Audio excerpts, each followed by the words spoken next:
Don't get any moisture in the, not one drop of water in the ball, just put the ball.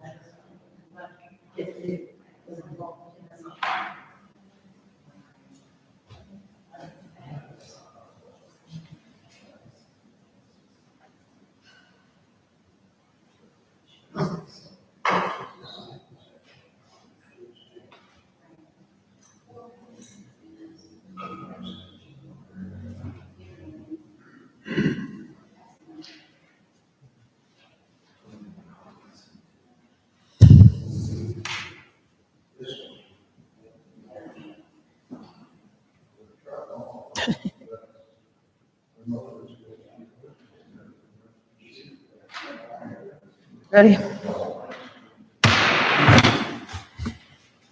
Call to order the agenda City Council meeting, June 2nd, 2022, 501 Main Street at 5:30 PM. Can we all stand for the Pledge of Allegiance?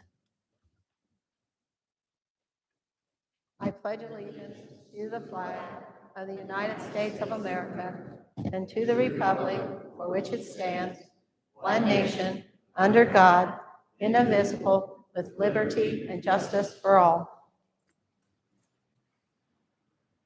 Roll call. Crenshaw, Here.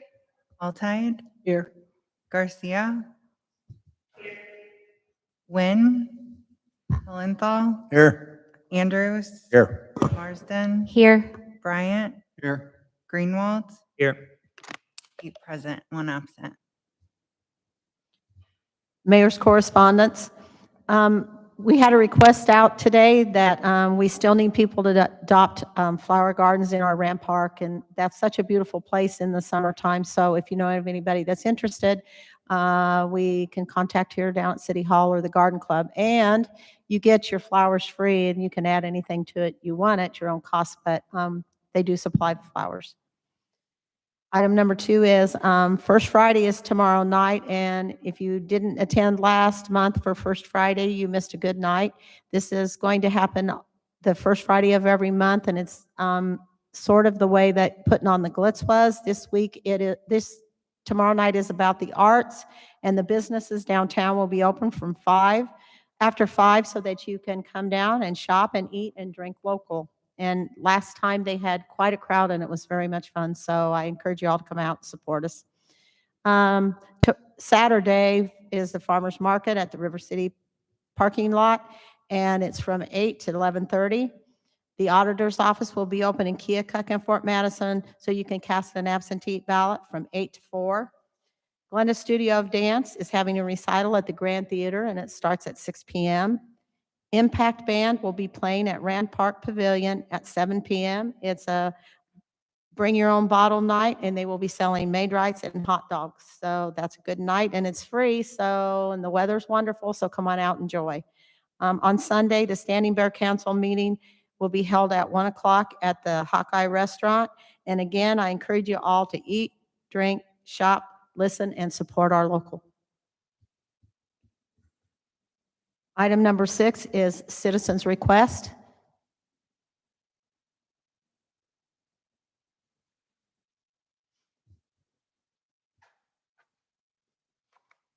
Joe Schuman, Keokuk, Iowa. We're having a racing reunion coming up in 16 days out to Old McCready Building, or Napa. Napa also is going to have their anniversary grand opening out there. So we got some cars coming. We got plenty of people who are going to talk. You're all invited. This is what's going to happen, supposed to happen in 2020. The COVID-19, we had to delay it. Now we got it. We lost 2 good guys in between this time. So we really appreciate everybody come out and support. So any questions?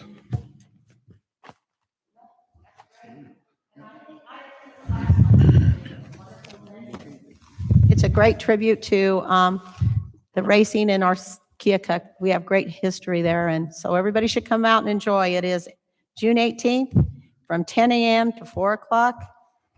Thank you. Thank you. 206 days to Christmas.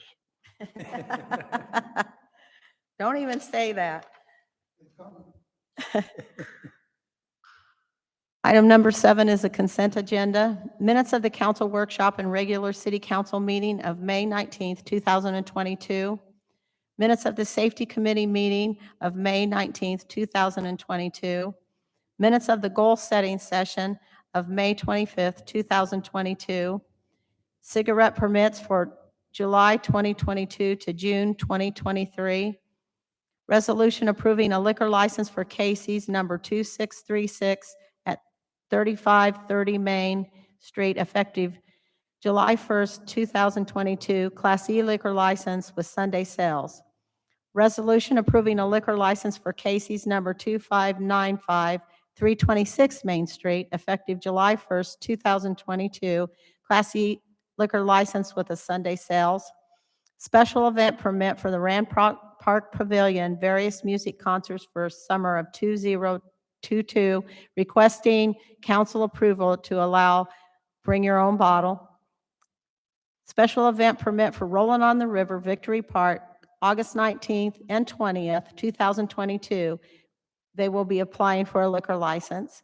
Special event permit for Lake Cooper Foundation for the Big Dam Street Festival, Victory Park, August 25th through the 27th, 2022, and they will be applying for a liquor license.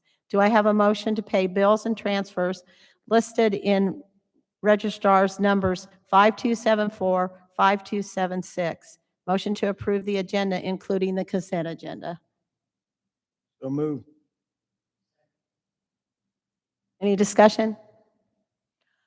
All those in favor say aye. Opposed? Item number 8A. Now is the time and place for a public hearing on the proposed amendment number 7 to the amended and restated Twin Rivers Urban Renewal Plan in the city of Keokuk, state of Iowa. The public hearing notice was published in the Daily Gate City on Friday, May 20th, 2022. I am opening the public hearing at 5:36 PM. In 2021, the City Council decertified the downtown urban renewal area as it was set to expire. The downtown urban renewal area was set up as an economic development urban renewal area and had a 20-year sunset clause.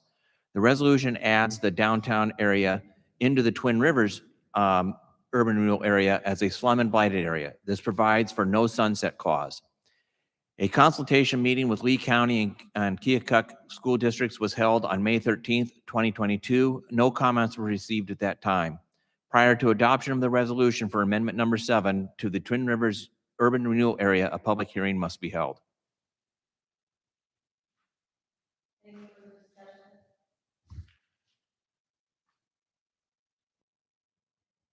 Does the city clerk have any written comments or objections that have been received? There being no further comments or objections on this matter, I will close the public hearing at 5:37 PM. B, consider resolution determining an area of the city to be economic development and blighted area, and that the rehabilitation, conservation, redevelopment, development, or combination thereof of such area is necessary in the interest of the public health, safety, and welfare of the residents of the city, designating such area as appropriate for urban renewal projects and adopting amendment number 7 to the amended and restated Twin Rivers Urban Renewal Plan. Do I have a motion to approve? So moved. Second. Any discussion? All those in favor say aye. Aye. All opposed? Item number 9, motion, I need a motion to approve the, Numbering's off. Actually, item number 8. my numbering's off, huh? Item number 8, motion to approve the third and final reading of the ordinance amending section 9.28.040 dealing with parking regulations. Have a motion? So moved. Second. Is there any discussion? Can I have a roll call? Crenshaw, Aye. Altai, Aye. Garcia, Helenthal, Aye. Andrews, Aye. Marsden, Aye. Bryant, Aye. Greenwald, Aye. Do I have a motion to adopt and give final approval to this ordinance? So moved. Second. Any discussion? All those in favor say aye. Aye. All opposed? Item number 9, motion to approve the initial of an reading of an ordinance amending the employee residency requirements. Do I have a motion to approve? So moved. Second.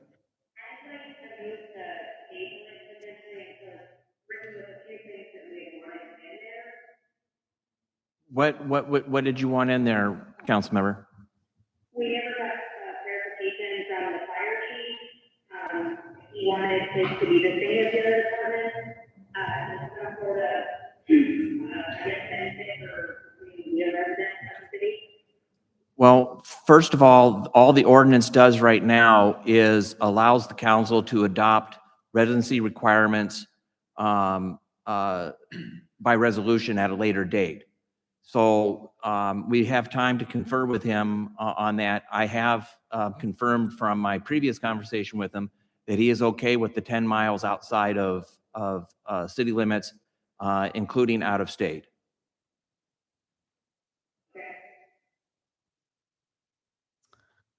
Any more discussion? I do have a letter that was written to me today.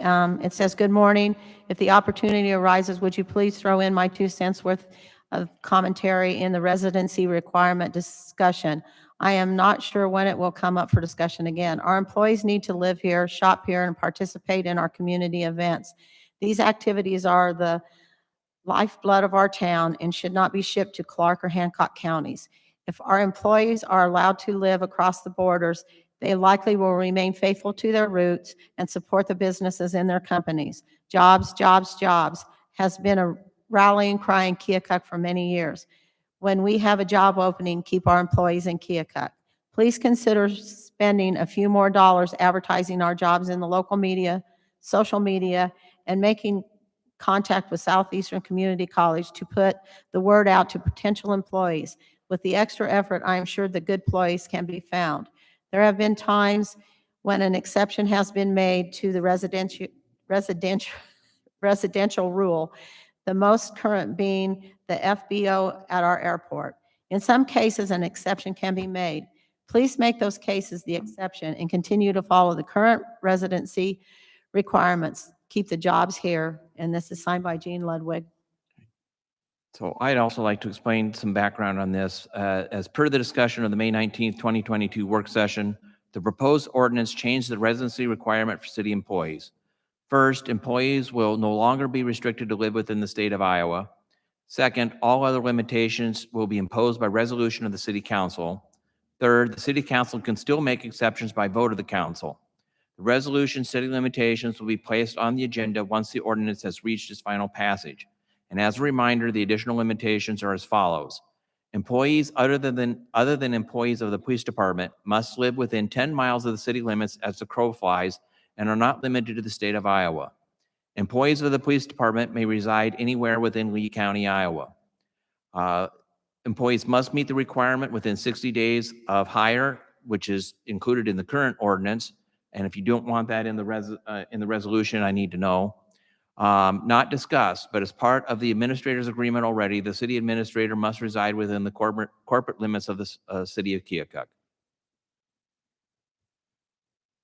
Do I have any further discussion?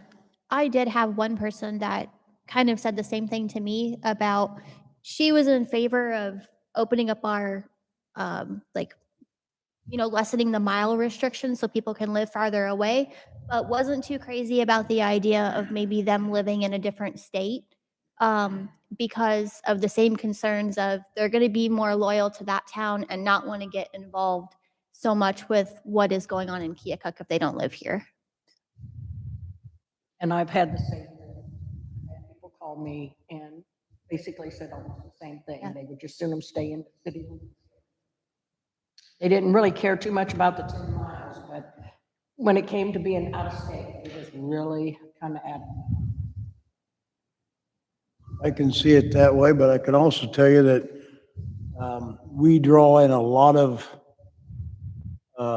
people from those other two states that both shop here with Walmart, both work here through our factories, our industries, still shop here because the little towns just across the border do not have what we have. So I keep that in mind too. True that the radius is only going so far, that it's not including another large town comparable to ours. I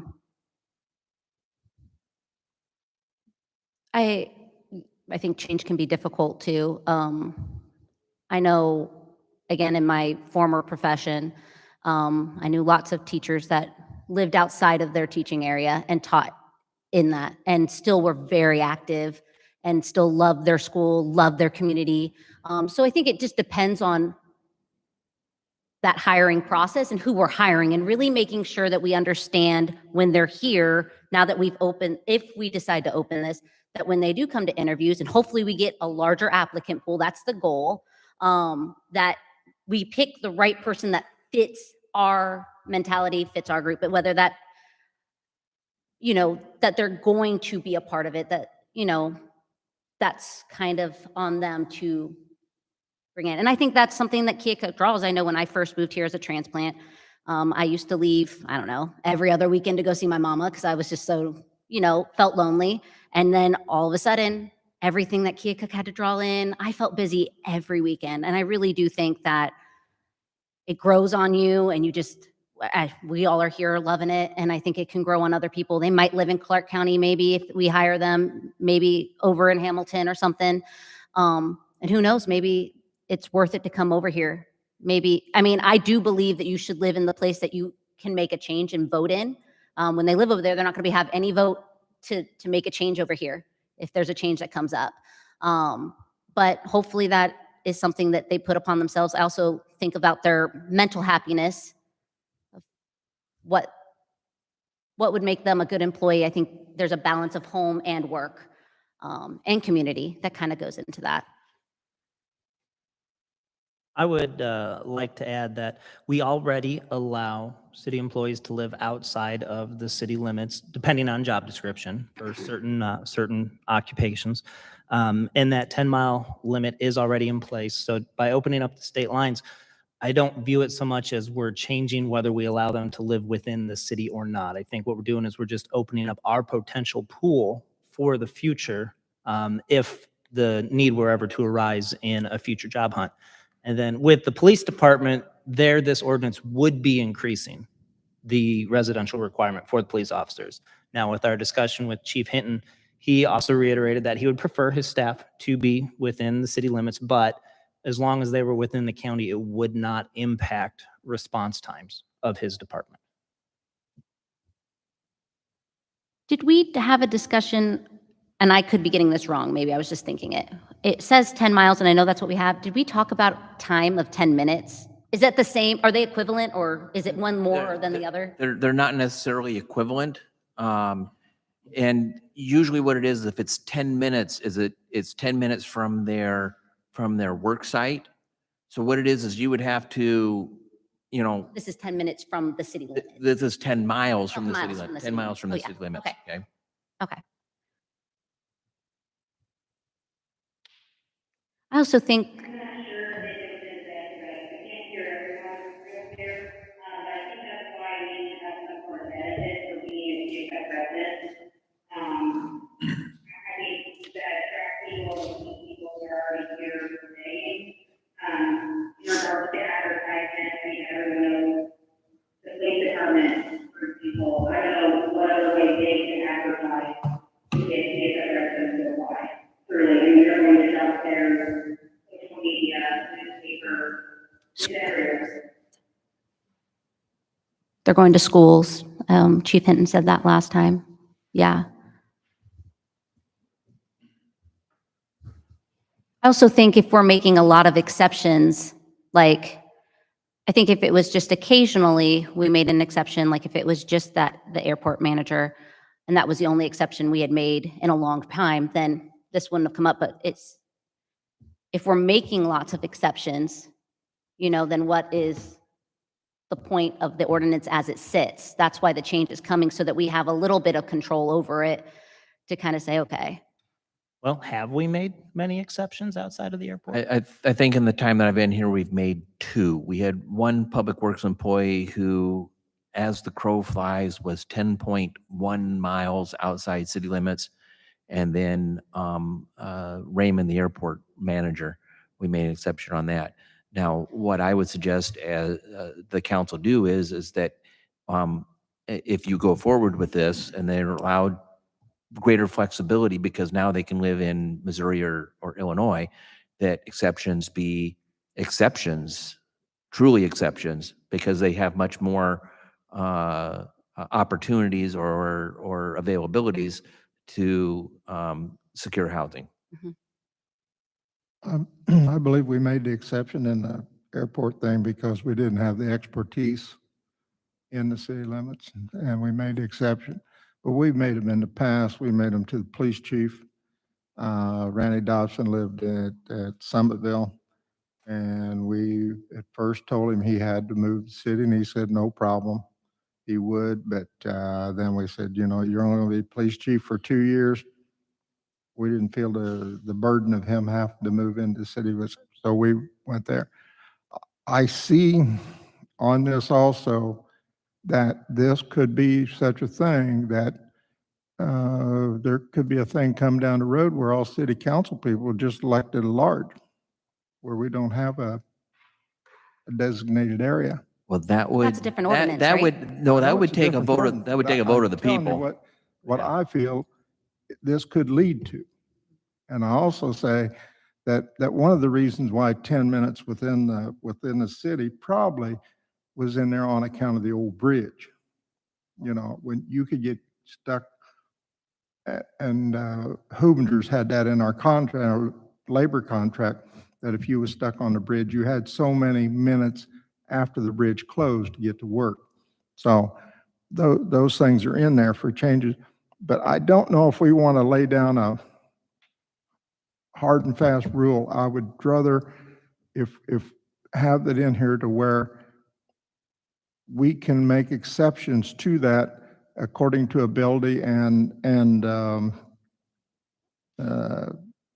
access to people, to the qualified people. And the ordinance does still allow for exceptions to even the new regulations. So the council would be able to do that. And as a reminder that up until 3 years ago, the limit wasn't 10 miles, it was 5 miles. It was. But you had such a thing as that you would get people come and become an employee, and then they would move outside.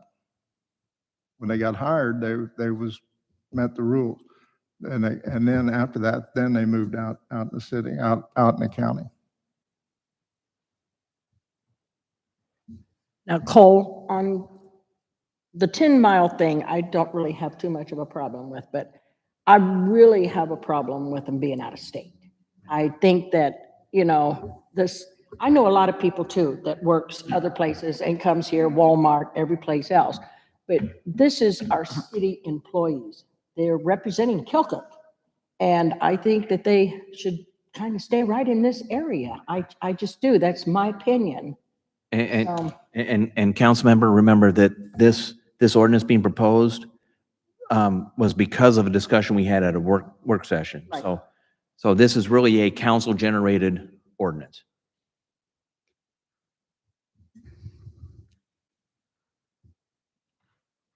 Any more I think discussion? it would be important to ask how many employees we've lost because they moved. Or how many employees, you said that didn't apply because of it, not knowing that an exception could be made. I can't tell you as to how many didn't apply because of the residency rule. I can tell you that I don't believe that in the time that I've been here that we've ever lost an employee because they moved outside of the city limits or outside of the area. What's that? I know for a fact the library worker, I believe, Two of them. she moved and that without that exception. And that was, yes, and I believe she moved to Missouri and and that was never brought before the city council. The council was never approached for an exception on that one.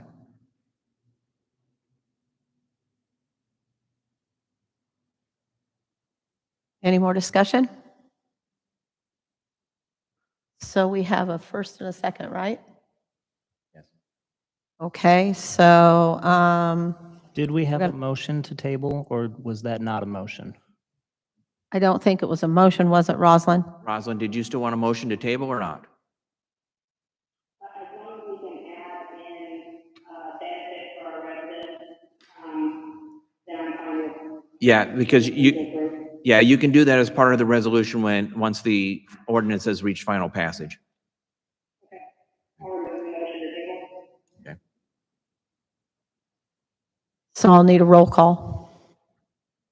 Crenshaw, Aye. Alzide, Aye. Garcia, Hellenthal, Aye. Andrews, Aye.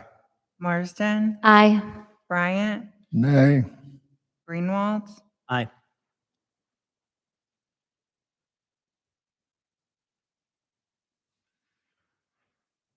So now do we have a motion to waive the second and third reading of this ordinance? Your Honor, I would suggest not waiving the reading, given the discussion that we've had here tonight. I second that. So we don't need to go any further with it, right? Okay. Item number 10, motion to approve the initial reading of an ordinance amending ordinances numbers 1852, 1952, 2010, and 2013, amendment number 7 to the amended and restated Twin Rivers Urban Renewal Plan. Do I have a motion to approve? So move. Second. Do I have any discussion? After adopting amendment number 7 earlier tonight to the Twin Rivers Urban Renewal Area, an amendment to our urban renewal ordinance is necessary to collect TIF revenues in the amended area. The revenues are used to make improvements within the urban renewal area, to provide incentives for businesses, and to provide assistance in renovating buildings. Do we have any discussion?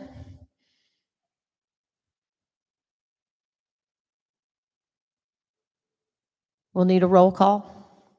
Crenshaw, Aye. Altai, Aye. Garcia, Hallenthal, Aye. Andrews. Aye. Marsden. Aye. Bryant, Aye. Greenwald, Aye. Do I have a motion to waive the second and third reading of this ordinance? So moved. Second. Any more discussion?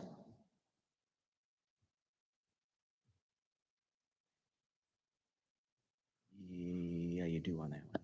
I'll need a roll call. Crenshaw, Aye. Altai, Aye. Garcia, Hallenthal, Aye. Andrews. Aye. Marsden. Aye. Bryant, Aye. Greenwald, Aye. Motion to adopt and give final approval to the ordinance. So move. Second. Any discussion? All those in favor say aye. Aye. Okay. Item number 11, consider resolution approving contract for transportation services with the Southeast Iowa Regional Planning Commission, CBUS. Do I have a motion to approve? So moved. Second. Any discussion? The contract is with Southeast Iowa Regional Planning for CBUS services. This is an annual contract, and there are no changes from the previous year. All those in favor say aye. Aye. Opposed? Item number 12, boards and commissions. So we have a final notification for Architectural Design Review Committee, Ed Kadesh. And then the Revolving Loan Fund Committee, normally we'd go through 3 different meetings, but because we do have a revolving loan fund application, we're asking to expedite the following. Brian Reardon, Josh Kirshner, Daniel Logan. In your packet, it was wrongly put in as David Logan, but it's Daniel Logan, and Barb Schmidt. Then we have various second and first notifications, and we have 2 resignations, one from the Revolving Loan Fund Committee of Harold Peterson, and one from Historic Preservation Committee, Brenda Bradley, and we can accept an omnibus motion on all of them. So moved. Second. All those in favor say aye. Aye. Do we have any more boards or commissions? Okay. Item number 13, council liaison reports. I do have one from Main Street Keokuk. They had a very successful back alley band fest, which was last weekend, or last Friday. It was in partnership with the Cultural and Entertainment District. So just a really lovely event. I went and did some grad parties and was able to see the band outside of the Grand. Saw a couple ones over by the library and at a house. So that was really neat. It's always a great event. If you haven't ever been to it, you should go. 2 really exciting things happening for Main Street Keokuk, which is Keokuk put in an applicant for the Open for Business competition, which is done through Main Street Keokuk, or Main Street Inc., the state level. which is open for business competitions. And one of our applicants from here is moving on to the second round. So that's Tangle's Hair Salon, which is amazing that they're advancing to the second round of the competition. So Tangle's owner, Tarla Price, will compete in a virtual interview on June 15th. And then she has the chance to win $8,000. And if she advances one more round, she has the chance to win at the state level.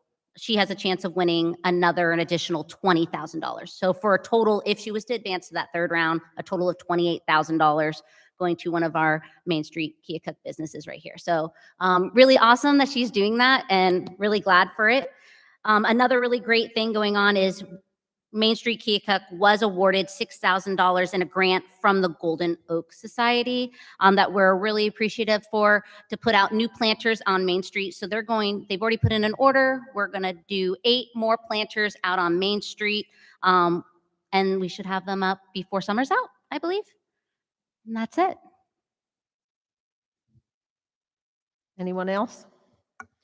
Okay. I had a co-provision meeting last week, and I just want to say that, Anna and Kate, you're doing a great job of putting together a lot of good stuff for Keokuk, of our neighborhoods, buildings and houses. I just want to say that they were doing fantastic, and I want to give Public Works a good shout out for this weekend.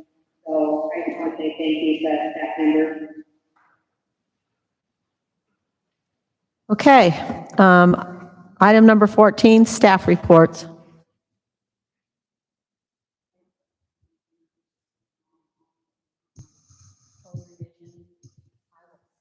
Can't hear you. Can't hear you.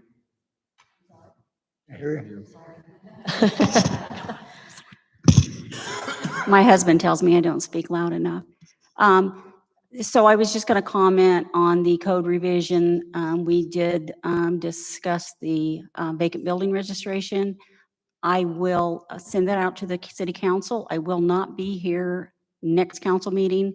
I will go ahead and set a public hearing on this homeless ordinance if everyone is okay with this tonight after this discussion. On the next one, you can either just give me information via email, or we can put it on the following workshop agenda to discuss the vacant building. I wanted to report on the pool opened last Saturday. I think things went well. There was 157 people in attendance on Saturday, 204 on Sunday, and 404 on Monday. Total of 765 people for the first weekend. So.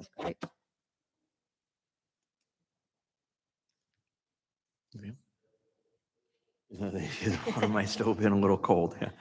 So for my report, update on ADM. At the time of this writing, the city is yet to receive the expected administrative order from IDNR, which is still the case. Staff had hoped to meet with the DNR this past week to gain insight into the requirements of the administrative order so that we could continue on the consent order with ADM. Legal counsel would prefer to have the DNR requirements prior to issuing the consent order as to incorporate any additional requirements DNR may impose. IDNR indicated they would prefer not to meet until the AO is issued. We are continuing to work on the consent order and believe we have a final draft.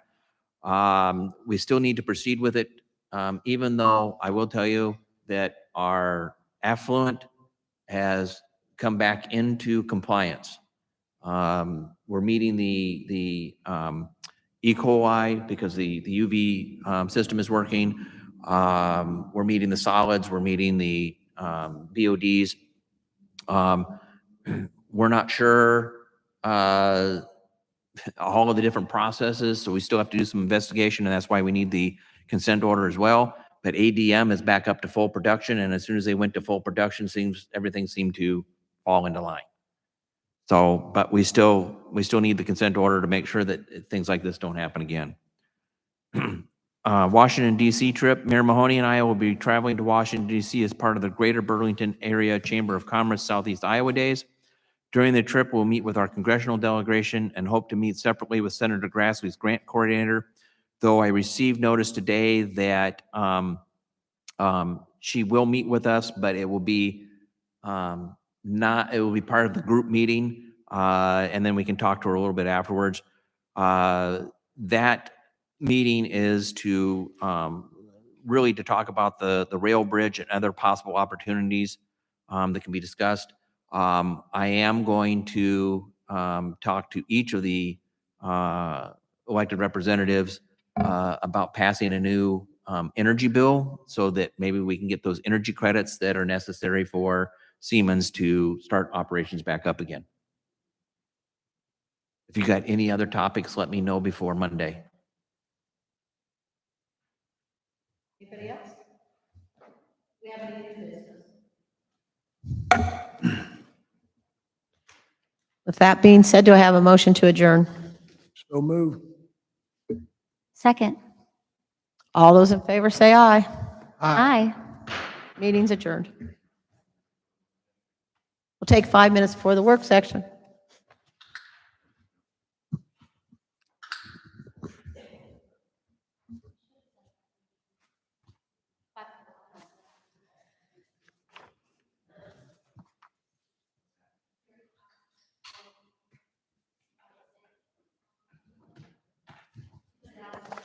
Did you read the shelter ordinance?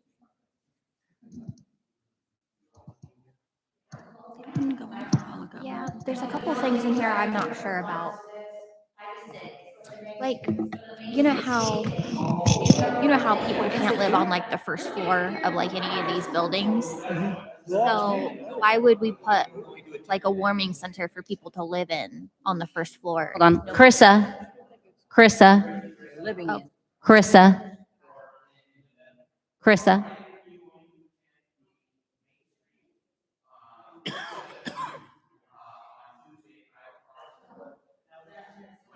Anybody else?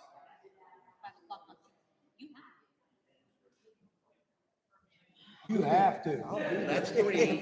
That's three. We're safe. I don't have to issue I don't have to issue an agenda at this point. I don't want you to issue one.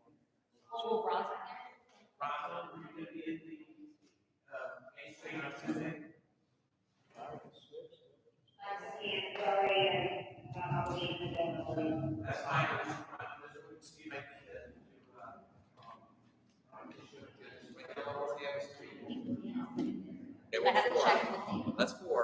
That's max. That's the max, right? If it happens that one more shows up, you all sit in different areas and not talk to each other.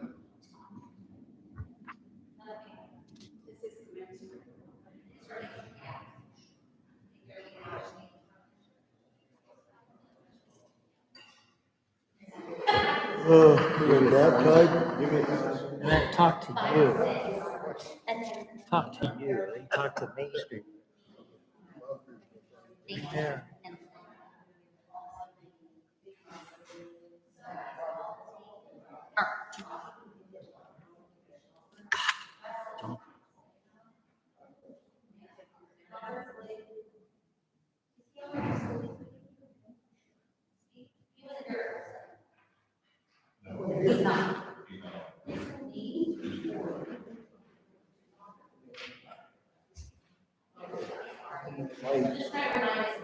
The Gold Center. I wasn't here, but I was in Texas.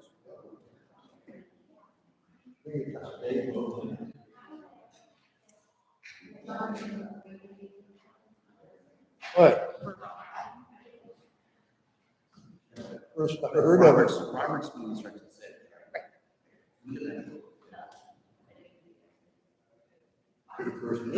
First I knew about it. I mean, who am I supposed to be? Because you don't want to replace it.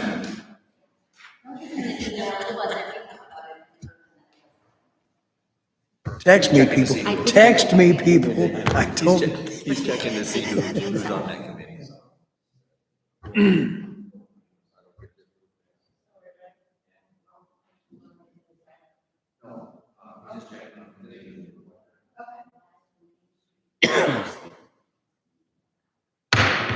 Okay, we're going to call to order the council workshop, June 2nd, 2022. And we have one thing for discussion. It is discussion on the homeless shelter ordinance. And I'm going to turn it over to Pam. So I hope you had time to review the proposed ordinance. The process with this is that it was requested to a homeless shelter to be placed on in the zoning ordinance. We met with the City Planning Commission meeting in February. They gave me direction of what they would like to see in the ordinance. I wrote up the ordinance, took it back. It was reviewed again. There was some changes made, and then it's coming to you. I passed out this evening a zoning map. So just so you're aware, that in the actual ordinance, it states that they may be located in an R3, which is the dark blue, R4, which is the green area on the map. They can go in an F1 and an F2. Those are very small areas in the community, townhouses and condo areas. The yellow is R1, which they would not be allowed in. And they would not be allowed in an M2 or an M1, which is industrial. And R2, the light blue area, they would not be allowed in. Pam, do we have any F1? We do have a F1. No, I don't believe we do, to be quite honest with you. Okay. It's I just wanted to make sure I was looking at the right It's all spots. F2 that we have, and they would be allowed in any commercial district. Allowed in any commercial district.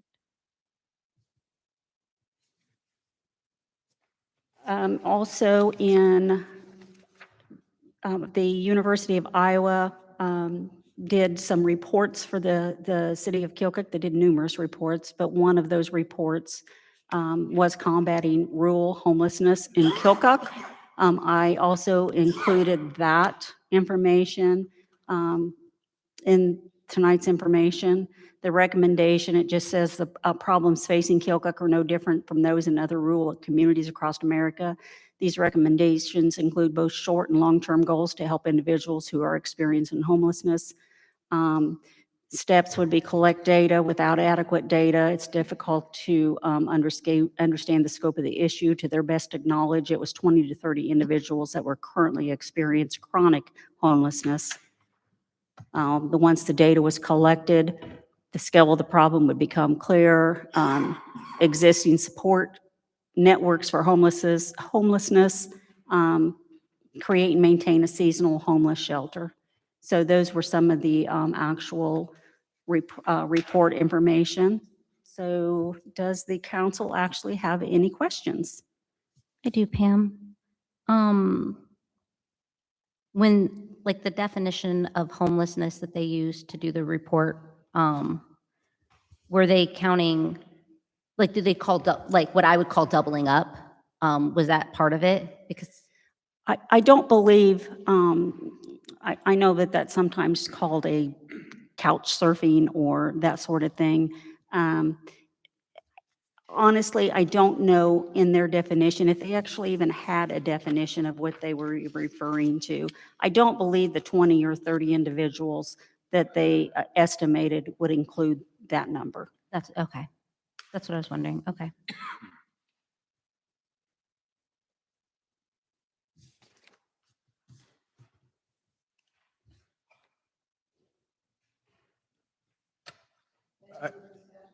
I have a question. I don't want it to sound stupid here.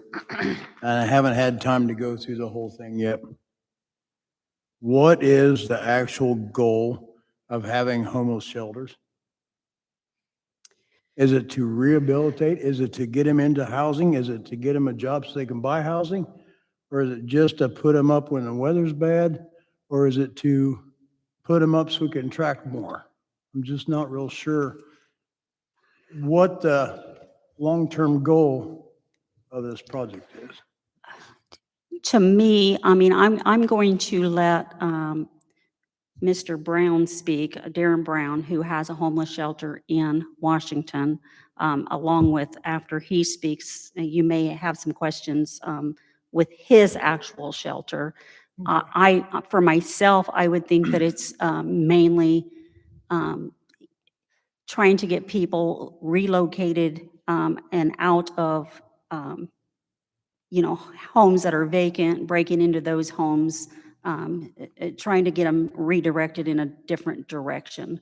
I know that some people, that's not going to happen with, but I think that it can happen with some of those individuals out there if we can get them into a shelter and get them some resources. That's why I was asking, because it isn't like there's a shortage of jobs. It isn't like there isn't some things out there. I continue to see the same people go down here to the health department every single day for that free sandwich. I also know they're very capable of getting on McDonald's, making pretty decent money. So that's why I have this, and I've had other people bring it up to me. And so I would love to hear how they actually work and what the success rate is and what the goal is. Like I said, Darren can answer questions regarding what his actual, and let me say that this is not just about Mr. Brown opening a shelter. This is for the entire community.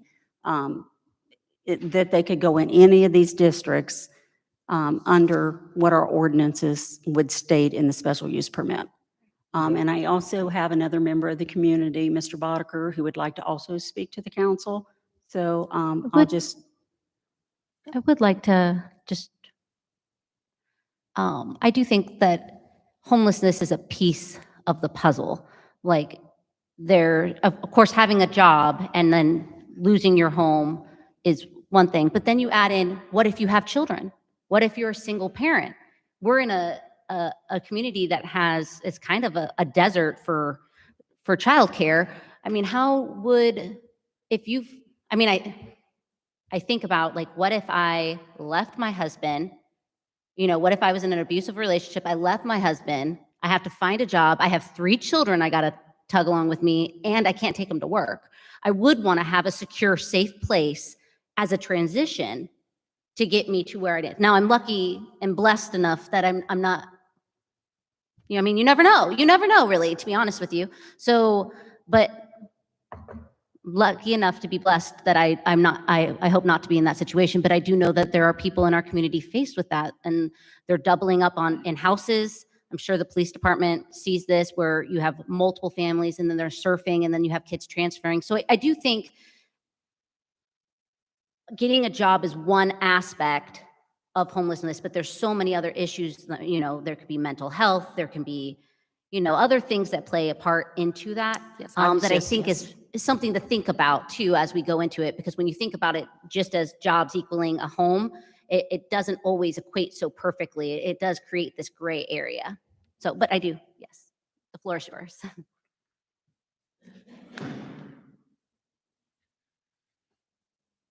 Hello, my name is Darren Brown. I'm the Director of Tribulation and Trust Ministries. I'm currently operating a homeless shelter in Washington, Iowa. I'm also part of working on bringing a homeless shelter here to Keokuk. And I understand everybody's, uncertainty questions, all kinds of different things like that. It's a process that we got to think about.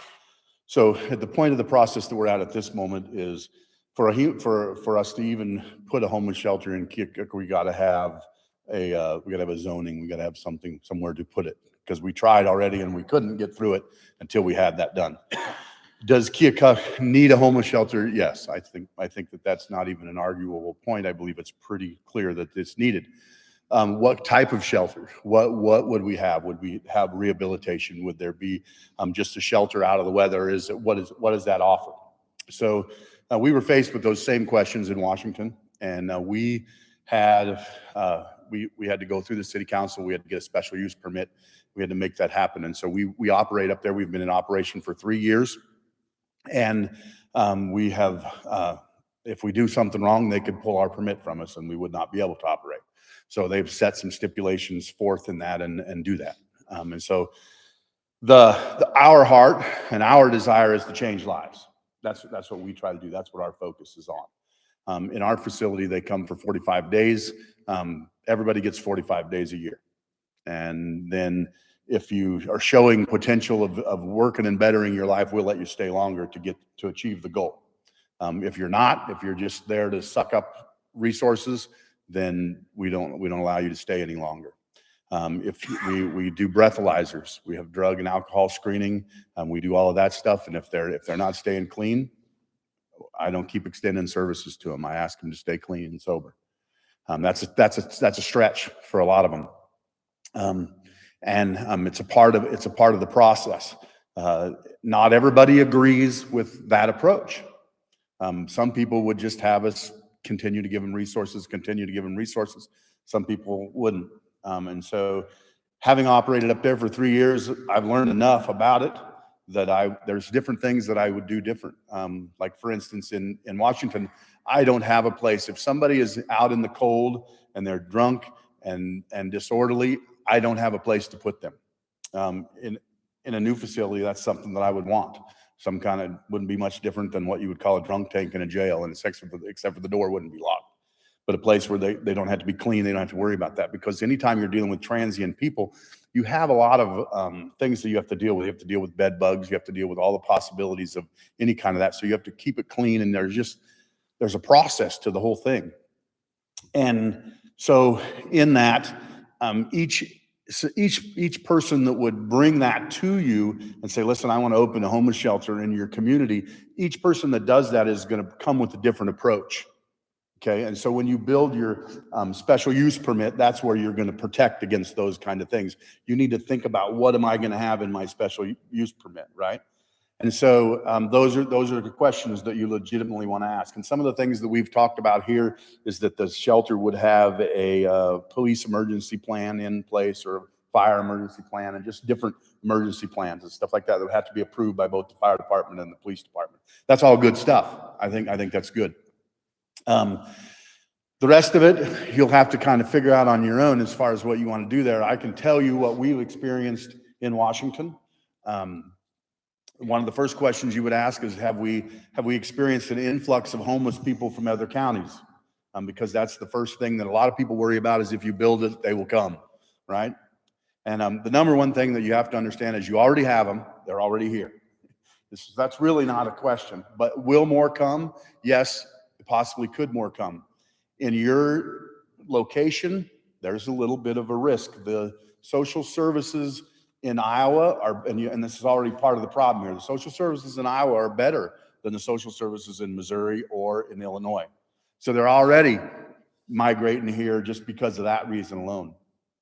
So the question is really not, can we eradicate it? Because homelessness is always going to be here as long as the economy and the world in America continues doing what it's doing. Unless that changes, we're going to have homeless, and it's always going to be a part of us. So the best question is really to say, how do we operate and how do we maintain the problem that we have? How do we best address it? And for our community, so that we can strengthen the community, because that's our goal. Our goal is to strengthen the infrastructure of a community so that it takes on a better appearance in the long run. Obviously, we don't want homeless people hanging out on every street corner in the downtown or in that area. We're trying to make the downtown a better place. We sure don't want it as visible as that. If we can keep it less visible, that's better. So in our picking of a location, that's something that we think about. Also, we have to think about social services, healthcare, things like that. How close, how far away, when you're looking at all that stuff in the zoning, and that's the things that you got to think about where you want it placed. If you got to have one in your community, and it's sad that any community has to have one, I wish we didn't, but if you have to have it, the question is, where do we put it? And where is it going to have the least negative impact on the community? And then we can go from there. And that's kind of my thought. Any questions, particular questions that you might have? Where does the funding to fund a project like this come from? Well, we're a faith-based program, and we believe strongly in God. And in our community, people donate, and then we run a thrift store. And we have a thrift store. That thrift store operates 6 days a week, and it's run by volunteers and a few paid staff. And it currently covers about 65% of our funding. It can do more, I think, but I have to make it more efficient, and I'm still working on that process. The rest of it comes from grants and people that donate, and it's all run on that. I get no county or city funding at this point. Sometimes I think it'd be nice, but their budgets are pretty tight too, so we just kind of work at it the way we can. I know previously there was a location that was talked about when this originally came up, and then it was realized that the laws as they were written wouldn't allow for it. Are you still looking at that same location, and does what has been presented to us work with that?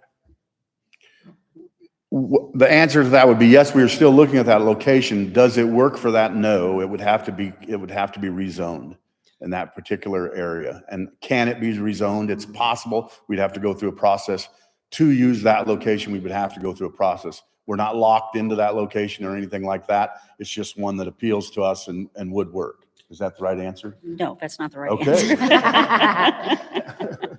So it would be zoned okay per how the Okay. ordinance is written. Oh, it is now. Okay. All right. Yes. Okay. So yes, I guess it would work. I hadn't been in tune to that. Originally it wouldn't.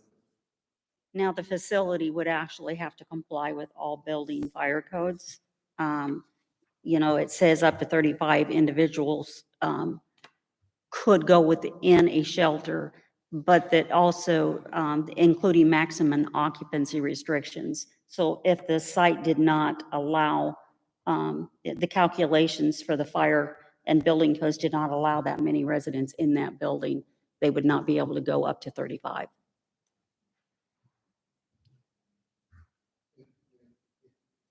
Zoning and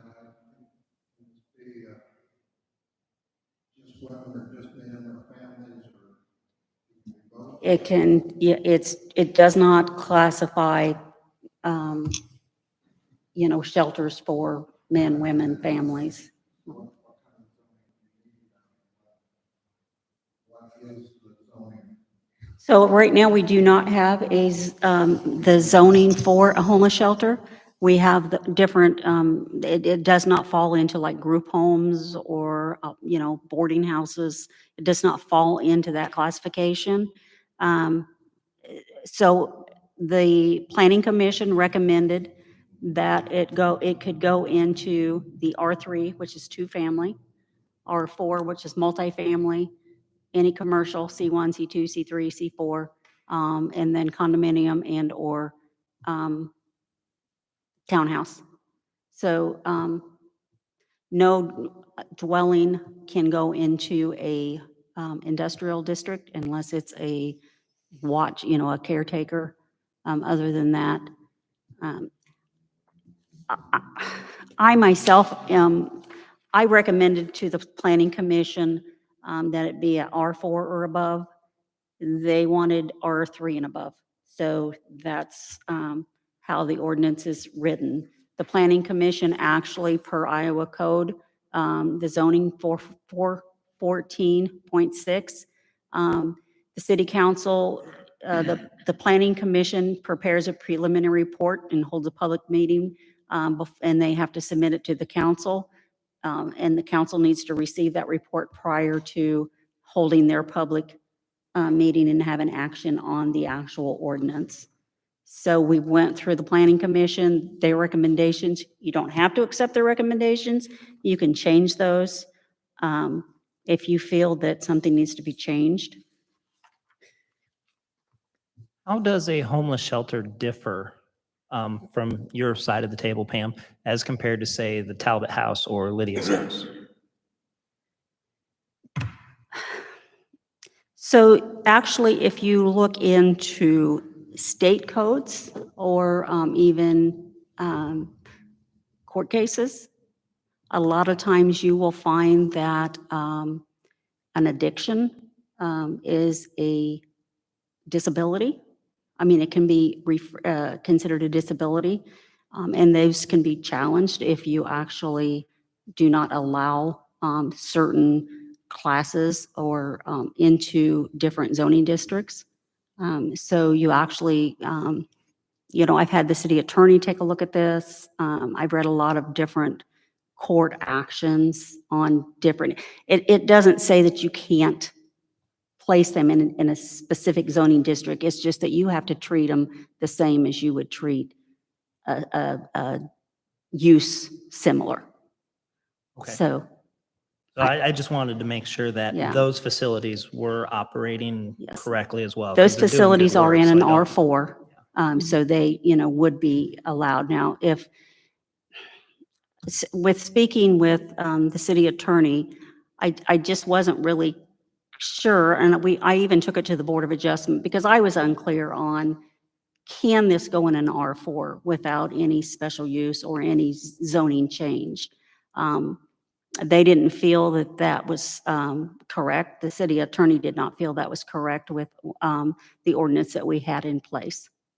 So that's why we went ahead and went with what we ended up with in the ordinance.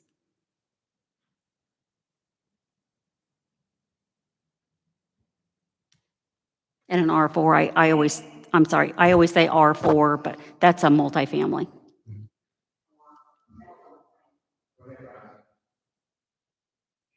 I'm concerned a little bit about the resources or the lack thereof that Keokuk has. I do agree that homelessness is an issue. When I lived in Austin, they have a large homeless population because of the weather and resources they have. I noticed in the ordinance, it's like one vehicle, 6 residents. We don't have public transportation, so I don't know that even doing better.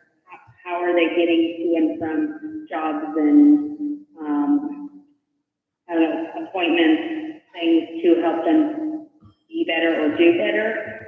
I'm just wondering if the location should also be somewhere where it is easy to walk to a place that is hiring or willing to work hand in hand with the homeless shelter, close to a doctor's office, things like that. What resources are aligning with the shelter itself? Many of them I've reviewed, Rosalind. They do have information about being within a certain distance from a mode of transportation, public transportation. But as you've said, I mean, mainly, what do we have? We have a C-bus. I honestly don't know exactly how that works. If it's something that you call and make a specific. Mr. Brown, Washington, Iowa, I'm kind of up, I was from Iowa City, so I know a little bit. It's not much bigger, or it's not any bigger than Keokuk. I would probably say it's about a little less than 8,000 people. We're a little less than 10,000. Do you have public transportation there? No, ma'am. The only thing we have is C-bus. You have And, C-bus. we How have a many? C-bus. And I don't know exactly how many buses we have in that community. Okay. I'm going to say 5, maybe, I don't know. Okay. And so C-bus helps a lot with transportation as far as going out of town, to like Iowa City to the hospital for different things like Right. that. We do a lot of our own transportation in town if we can, however we can help. But like currently I have one young man from Keokuk up there because he didn't have a place to go and he needed a place to go. And so we're running him back and forth to his appointments down here. If the C-bus can't get it done, we just do that. That's part of our service. It's part of your service. So you Yeah, we're trying to help. self-funded. Yeah, so we're self-funded in that, and so we try. Now, we're limited. A lot of times I'm putting a post out on the internet saying, is anybody going to Iowa City today? I've got a male or a female that needs a ride up there and back, and people will volunteer and say, yeah, I can take them, or so on and so forth. And overall, getting to work, if they're working in Washington or if they're working at I assume if they're working at that thrift store, it's right there. Right. Right. It's If they're working outside of that and they're working in Washington, are they walking there? How are you seeing their modes of transportation? typically they're walking or riding a bicycle. Most of them don't have vehicles. I have a rule in our shelter that if they come in a vehicle, they have to show me a driver's license and proof of registration, because I won't let them operate out of my facility if they don't have that. Okay. And so many of them don't have vehicles, but there are some that do come, and many times they don't have the proper stuff that they're supposed to have. So we just kind of enforce that and say, you can't do that. You can't be here. But it's a small enough community that bicycling or walking is an option. I mean, you can get from one side of town to the other if you have to. You got to start a little earlier. The whole concept is you got to work. You got to put some effort forth, and you got to teach people how to do that. Some of them just haven't developed those skills. And then, so we try to help them develop that and do what we can, where we can. I don't expect anybody to do the unthinkable. And typically, if you get them a job within a few days, they've found a ride from somebody at the work location. Great, thank you. I have a question. I would assume you need a car before you hopefully are finding a residence or someplace to live. So in the ordinance, it says 1 vehicle per 6 beds. Says 1 vehicle So parking it's already space. written, not changing in. Is that something you see at the end of the 45 days? People don't normally have a car, they're going back. I mean, I'm just trying to see, is the ordinance written to help? Well, to be honest with you, I don't know that is going to be an issue. I have 16 people in my facility on an average, and there's 4 vehicles parked there on the average, maybe 5. Most of them don't have a vehicle in the first 45 days. It's not even thinkable. But most people in that are there for just 45 days aren't trying to rebuild their lives. The ones that are really trying to rebuild their lives would stay there sometimes up to 2 years. I've had families that stayed there for 2 years. A mom and 5 children stayed there for 2 years to get everything going. They had back bills to pay, and they worked on that and worked on it and set up a budget. Now they're on their own. They're in their own apartment. They've got vehicle. They're doing good. And it just takes time. So that's the long-term side of it. If they're committed to changing their situation and changing their life, then there's a lot of resources available to help them do that. If they're not committed to changing their life, that's where you're going to run into the most of the problems, are dealing with the ones that aren't committed to changing their lives.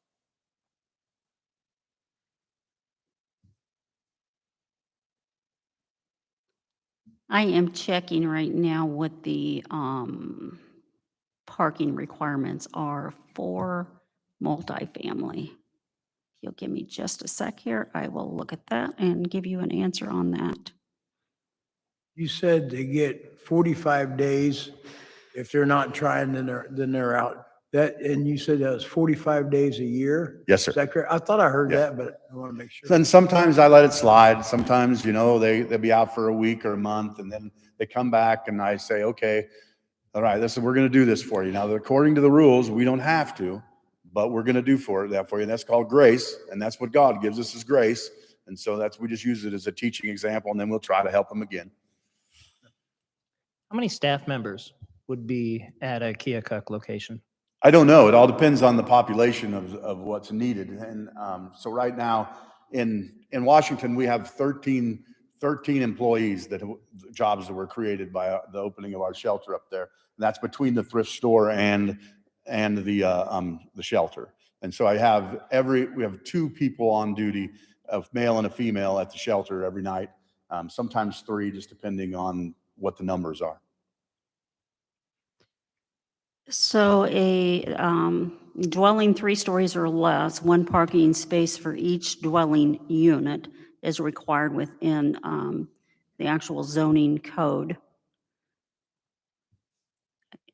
I mean, we can change that. It does say 1 vehicle parking space per employee or volunteer, plus 1 for every 6 beds.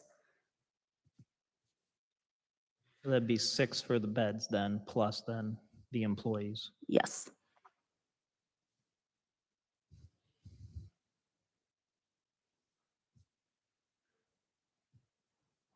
And it can go on, square footage, sometimes commercial goes on square footage.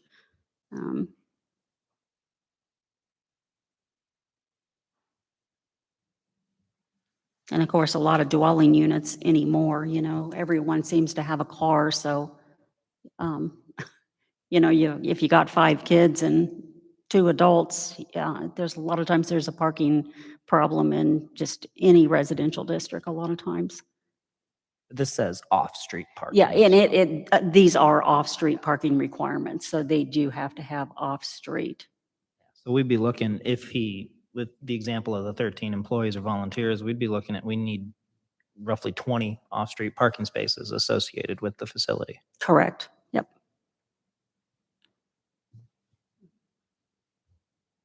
Yeah, so that and the amount of those volunteers depends on where you're at. So at the shelter itself, all the store employees don't work at the shelter. So at the shelter itself, it'd be different. The store is at a different location in town. I ended up buying a 22,000 square foot warehouse and turning it into a thrift store up there. Is that your plan here, is to have a thrift store here too? Yes, we are already in the process of working on the unused space in the First Christian Church. We made a lease agreement with them. There's a lot of square footage in that old Walmart building that they're not using. And so we made a lease agreement with them, and we're working on getting that up to par. It's got to be up to the code to be used for that, and it's in process.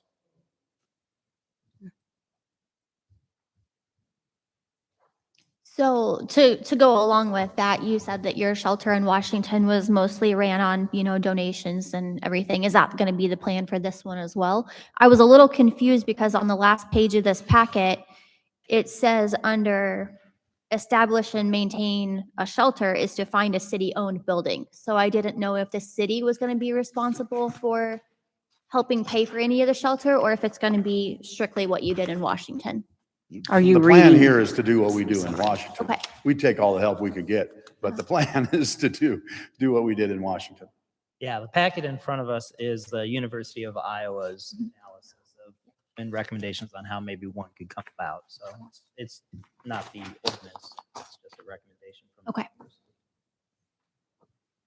So before you opened your shelter in Washington, did you guys look at any other options or any other ideas, to address your homeless problem? Or was it you only focus on opening a shelter?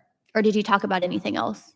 We didn't even really look at it. And our community was really surprised that they even had a problem when we brought it to their attention. They didn't know it. It was not as visible, and it's not overly visible all the time when you drive here. If you start looking around for it, you'll see it.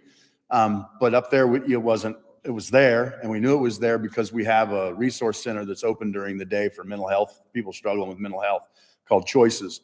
And what we found out was people started coming in there that were homeless, and they would come in there and get a meal. There was a free meal every day, and we just started observing more and more. And then a group of people in the community started meeting they met for almost 3 years, trying to figure out what are we going to do? What are we going to do? How are we going to come through this? And then I kind of walked into the picture at that point and started going to that meeting, and God kind of worked it all out to make it happen. And we just went to the city. We found a building and we went to the city and started working on it. I had run a discipleship program in Pennsylvania for a couple of years prior to that. But other than that, I have no experience. I've got a degree in chemical dependency counseling that I went back to school for about 10 years ago. And I just have a huge desire to help people and see people rebuild their life. It stems from my own life and where I've been and where I came from and what God's done for me. And I just want to see other people have that. Okay. I just didn't know if you guys had a different idea other than a shelter. We Okay. didn't, and we still don't. We talk, we meet. Every now and again, we get together with the city officials and we try to work it out, figure out how or what can we do more, what the problems are. And we do have a little bit of a problem. I mean, in my community, we have what we call town square. It's a little different than your guys' setup as far as a main street, long Main Street. We have a square, and there's a park in the middle of that square. And then the library, the public library is right on that square. And so there's free Wi-Fi at the public library. And so that draws homeless people to it. And our location isn't that far from the library. It would be probably in our community, it would do us better if we were a little farther from the downtown, just to make it a little more work for them to get to the downtown. And that's just being honest with you. There shouldn't be too many people in city of Keokuk be surprised that we got a homeless thing. When you go into a gas station and a man walks in, goes to the restrooms in there quite some time, he comes out and he's clean. He's went in and washed. Mm-hmm. Or when you go down over the street at 9 o'clock at night and there's a young couple going down there and they got knapsacks and they got a walking stick and everything, and you go to bingo and a gentleman comes in and they feed him and he falls asleep on the couch. So, we shouldn't be surprised that we got a homeless situation. I ain't said problem, situation. You're right, and we shouldn't be. And kind of the weird thing that happens, and this is the only way I've ever been able to explain it to people, is we get these blinders on and we just don't see it. We get wrapped up in our own lives and we just don't see it. And then all of a sudden, now we start talking about it, and the newspaper starts talking about it, and things start, that will help everybody see it. It's kind of like a new car. You go get a new car and you think, wow, this is cool. That's kind of a nice color. I haven't seen that color before. And you drive it, and as soon as you drive it, you go, well, wait a minute, there's 20 of these in this town. What, everybody went out and bought the same car that I did. Once you start looking at it and looking for it, then it changes the aspect of it. And so you're going to have community members that are going to say, well, we don't have this because they just don't see it. But then now as we start operating, they will see it. And then they're going to think, well, they brought it to us. And it's not really the way it was here the whole time. We just didn't see it.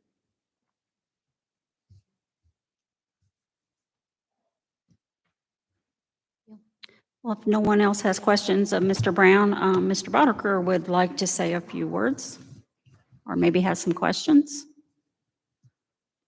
Hi, Clinton Boddicker, 1227 Concert Street. I agree, we do have a homeless, and we do have homelessness here. And we deal with homeless people at the courthouse almost every day of the week. A lot of times it goes hand in hand with substance abuse and mental health issues too. But homelessness is definitely a concern, and that's one of the factors that in my job that I look at when I'm trying to decide whether or not to let somebody out of jail, for example. I look to see whether or not they have a place to live, because generally people that don't have places to live, you can't expect them to show up to court the next time. So those people often end up in jail. I do have some concerns about the homeless shelter ordinance that's proposed. And it goes along a little bit with what Pam said. I feel like the uses that are allowed in certain districts should be similar to the other uses that are allowed in those districts. And just to give you an example, the R3 two-family dwelling district is designed for just what it says, single-family homes and duplex-type homes.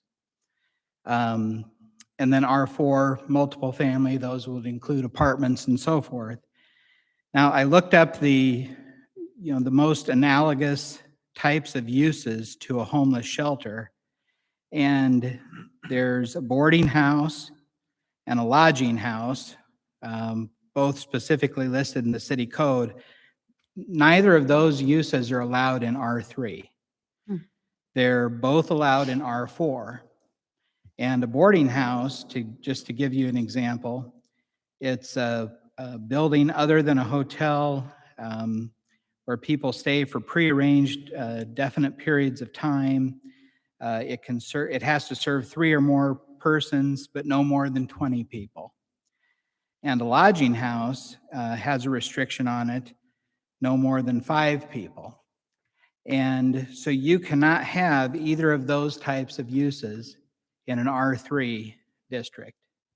So in my mind, that's inconsistent with allowing a homeless shelter in an R3 district, because you're talking about, under the proposed ordinance, a building that could house up to 35 individuals. So it makes little sense in my mind to allow a building that could house up to 35 people in an R3, but not allow uses that can only house up to 20 people in the case of a boarding house, or no more than 5 people in the case of a lodging house. I looked at the definition of hotel and motel, just looking for similar, because I agree with Pam, there's no good category that a homeless shelter fits in under our current city code. But hotels and motels are only allowed in C2 districts. And those are, as you know, it's no surprise to anybody, but the definition for both of those, hotel and motel, has to do with overnight accommodations or being occupied for sleeping purposes. So that's really not, doesn't fit well with the homeless shelter either, because the homeless shelter, they're offering other types of services. So my main concern is that as the city code is written, I don't think a homeless shelter fits in an R3 district with other uses that are allowed there. And I think one could even make an argument. I didn't look up F1 and F2 because I know that those areas are I haven't looked at the map today, but I know that those are probably pretty small areas. And R4, I think an argument could be made that a homeless shelter is not appropriate for an R4 district either, but I think that's way more open to debate probably than an R3. And so that's the main concern that I have about it.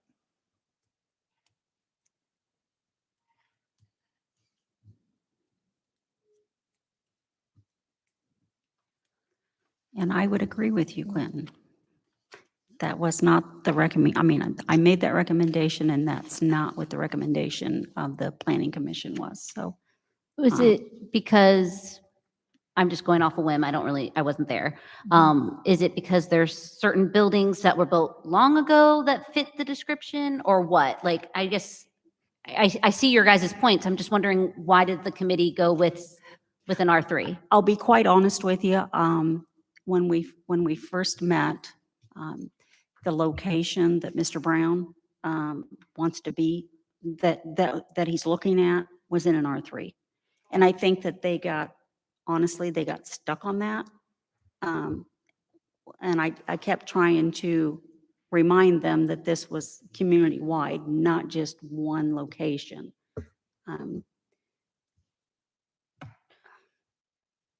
But as I said, that, I write the ordinance as the planning commission recommends, and that's what the recommendation was. So there's a building big enough to hold 35 people in an R3. If they looked at it, is that true? It's a funeral home. It's an old funeral home. I'm not sure what the actual size, I do have it because I wrote a report on that. And I didn't look at a funeral home, whether that was a permitted special use or whether that was just grandfathered in. So actually, I believe it was it was built in 65, or it was a special use. Just a second here. Let me look here. After researching the history, 1212 concert, I am uncertain if this would require any action on the city's part. A special use permit, according to Lee County records, it was constructed in 1911 and was 1,148 square feet. Records indicate that there was a special use permit for addition in 1962 and a special use to construct a parking lot in 1965. So it was an approved use, undertaking businesses are an approved use in a C1. So this was a non-conforming I think it was probably grandfathered in. Yes, It's it been was. there since 1911. Yes, it was legal non-conforming use. As an FYI, that when this is brought forward for the council's consideration, that to override the planning commission does require a 2/3 majority vote of all council members, not everybody that's here. So if it's decided that you would rather go with the R4 rather than the R3, you would need to make that change with a 2/3 majority. Now, is this, as being presented to us, has this been finalized by the planning commission? And so we're not giving them suggestions to tweak it, it'll just come to us at a future meeting as is? That is correct.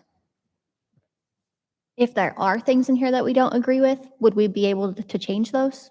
Yes, you can amend the ordinance, but if it contradicts the recommendation of the planning commission, which it does in this instance, because they want to go with an R3 rather than the R4, you can do that, but it requires, like I said, a supermajority of all council members. And I would like to point out that the structure that was being looked at or is being looked at is abutting a C2. So the zoning actually could be changed without a lot of problems because it would not be spot zoning. You're just extending that zoning out a half a block. If it doesn't list like the specific time frame in here, like his shelter, they have the 45-day rule. If it doesn't list that anywhere here in ours, do we have to add that in now, or is that something that they do later? So Ours just uses the word temporary a lot, so it's not like designated for any certain time. So we're not actually, he would submit that Okay. information to the planning commission as part of his plan, Okay. his management plan. And then the planning commission during the special use could specify other reasonable requirements for that Okay. homeless shelter. Okay. And make that part of the special use permit.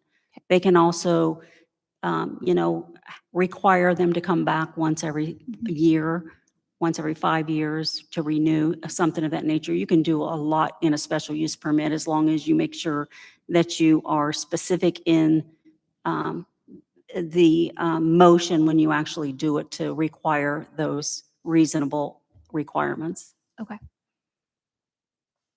I do have one other question because it says that we wouldn't let a homeless shelter be permitted within the first floor of a commercial district, but why was an emergency warming center allowed? So generally, right now in our commercial district, residential is not allowed within Right. the first floor. Mhm. It's not, but if you had a warming center in a church, it would most likely be on a first floor. Okay. I don't know how many churches are within our commercial district. But we didn't want to eliminate something of that nature. And it's a Okay. church or place of worship or a public building. It's just not any building that can actually be an emergency cooling center. And they would have to do the same thing. It's submitting their safety plans and such to the city of Keokuk prior to opening and operating. Okay. I just wanted to make sure because I know like if I were to purchase a building out here, I can't live on the first floor. So then why would we want, a warming center to be in there either? Correct. And we can change that also. That was just for such as a church Okay. that may have a first floor that they needed to use for a warming or cooling center. Okay. So I know a couple years back, when we had that polar vortex go through, we did have businesses on Main Street that for 1, maybe 2 nights opened up and operated as warming centers. Would this ordinance then, continuing Councilman Crenshaw's question, would that have allowed that or disallowed what those businesses did? They didn't submit plans to anyone. They Correct. just said, An hey, come emergency here warm, tonight. yeah. You do not have to, in this ordinance, you do not have to get a special use permit to operate an emergency warming cooling center. So if it's forecasted that the temperature is going to be below 32, I would hope that anyone that's interested in doing that would go ahead and submit their information to the city early on.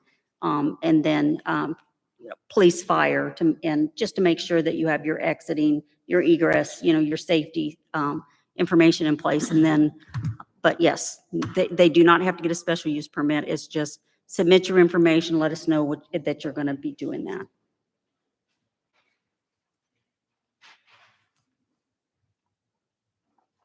Thank you.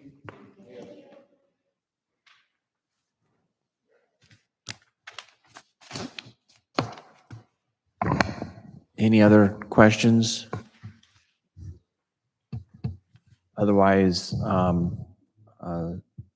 staff will have the ordinance prepared for consideration for the next meeting. And at that time, you can offer, if you so desire, offer amendment to change it from an R3 to an R4. Again, knowing that that amendment would require 2/3 majority of the council members. Pam, just to clarify then, so if the council were to amend to just the R4, is there a method to still utilize the location that they have been looking at? said something about a commercial district next door. They would not. They would actually have to get that rezoned. So If Joe- they wanted to proceed with that, that's what Darren was referring to earlier. He thought it was maybe going to have to be rezoned to actually do that. But the R3, that's what it's zoned at, is R3. At this time, do they have any other spots that they're looking if that one would not go through? Not at this time. We haven't found anything that suits. We're looking, we're open to it, but we just really haven't seen anything that suits. There's some buildings that could use a major overhaul that would be useful, but can't get hold of the owners, different things like that. So I don't know. Yeah. In Washington, we're in an old schoolhouse that's right in the center of residential. And we had to get a special use permit to be in that residential neighborhood. And that's what we ended up doing. We're in an old schoolhouse.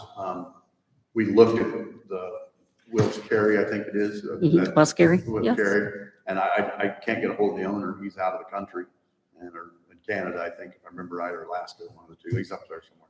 Anyway, haven't been able to get a response from him. Haven't been able to get any kind of a hold of him because we thought that maybe that would be the facility that could be used. It takes a lot of work, but it's an option. It was a thought. We looked at this little building over here, the old YMCA, but then somebody got that before we could do anything with it. So we're looking, but haven't seen anything that suits.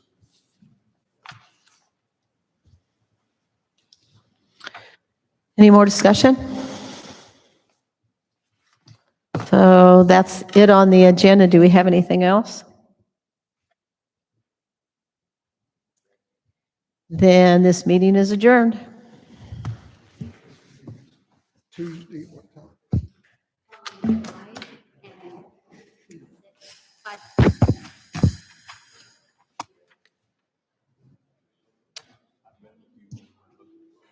Yeah.